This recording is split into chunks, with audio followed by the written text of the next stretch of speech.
সিরাজগঞ্জে অভিবাসী দিবসে সর্বোচ্চ রেমিটেন্স প্রেরণকারী হিসাবে দ্বিতীয় স্থান অর্জন করেন দুবাই প্রবাসী আব্দুর রহমান। সিরাজগঞ্জ জেলা প্রতিনিধি শাহ আলমের প্রতিবেদনে।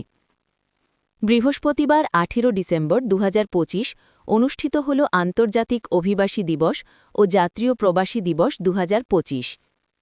দক্ষ নিয়ে যাব বিদেশ, রেমিটেন্স দিয়ে গড়ব স্বদেশ, এই প্রতিপাদ্যকে সামনে রেখে সিরাজগঞ্জে পালিত হল আন্তর্জাতিক অভিবাসী দিবস ও জাতীয় প্রবাসী দিবস ২০২৫।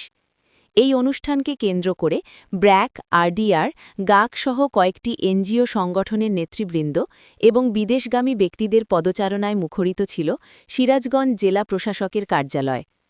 সকালে বেলুন উড়িয়ে প্রধান অতিথি অনুষ্ঠানের শুভ উদ্বোধন করেন সিরাজগঞ্জের সুযোগ্য জেলা প্রশাসক জনাব মোহাম্মদ আমিনুল ইসলাম মহাদয়। এরপর বর্ণাঢ্য র্যালি শহরের প্রধান প্রধান সড়ক অতিক্রম করে।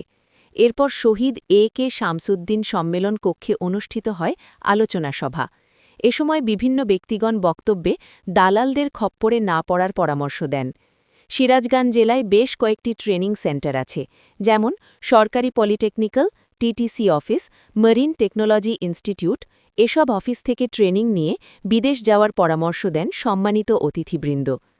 সিরাজগঞ্জ জেলার শাহজাদপুর উপজেলার পোতাজিয়া গ্রামের দুবাই প্রবাসী মোহাম্মদ আব্দুর রহমান দীর্ঘ ৩৫ বছর যাবৎ প্রবাসে থেকে যে পরিমাণ রেমিটেন্স পাঠিয়েছেন, তাতে তিনি সিরাজগঞ্জ জেলার মধ্যে দ্বিতীয় স্থান অর্জন করায় জেলা প্রশাসকের কার্যালয় হতে সম্মাননা স্মারক তুলে দেন প্রবাসী আব্দুর রহমানের সুযোগ্য ছেলে নূরে আলম লিখনের হাতে।